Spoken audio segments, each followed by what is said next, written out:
Nigel is on the line from NanoGraf Corporation.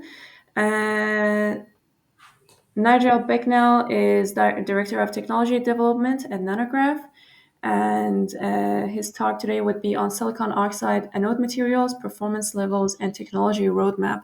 Nigel, whenever you're ready, the floor is yours. Please go ahead. NanoGraf is located here in Chicago, Illinois. We spun out of Northwestern about 10 years ago with technology around coatings for silicon anode materials. We started off more as a nanosilicon focused anode, and about halfway through the company's life, we switched over to a silicon oxide platform, and that's where our technology currently resides today. We raised a $65 million Series B last year and moved into our new headquarters in Chicago, where we'll be scaling the manufacturing of our materials for lithium-ion battery anodes. So as I mentioned, we're an advanced silicon anode company. We have innovated on the first generation silicon monoxide platform to create a proprietary metal doped silicon monoxide with coating technology that improves its processability and performance in lithium-ion batteries. We've been able to solve the traditional technical hurdles for first generation silicon monoxide, and I'll explain a little bit more what those are and our approach to solving them in the next couple of slides. And we believe that our process is low cost and highly scalable, partially due to our aqueous processing methods. And we've been able to start the process of scaling to 50 tons per year of production here in our Chicago manufacturing plant this year, and bringing on additional capacity for our material manufacturing in 2026. NanoGraf is both a material manufacturer and a cell distributor. So we've been able to work to get our silicon oxide material into an 18650.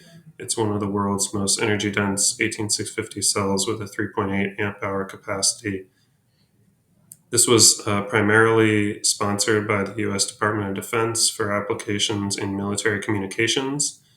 And the increased energy density of our 18650 cell has been able to enable longer runtimes for devices that soldiers use in the field, or potentially contribute to lighter weight packs that the soldiers would have to carry.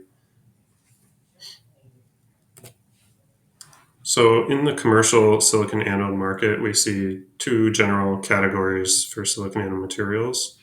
The first category being first generation carbon coated silicon monoxide, and the other category being a silicon carbon composite.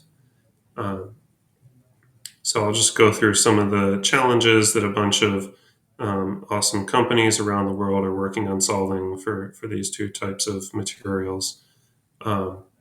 In the first generation silicon oxide space, the main challenge is the low first cycle capacity losses. So silicon monoxide contains regions of both elemental silicon and silicon dioxide.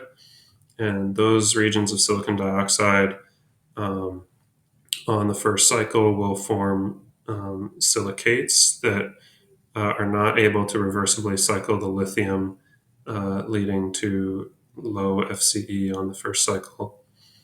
In addition, silicon oxide is not a particularly conductive material, and so it has needed a carbon coating to improve its performance in lithium-ion battery anodes. The typical method for the carbon coating has been chemical vapor deposition, which is a fairly high-cost, high-temperature process.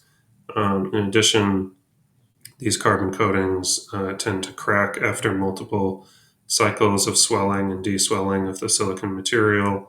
And that leads to the next issue, which is that first generation silicon monoxide does exhibit significant swelling.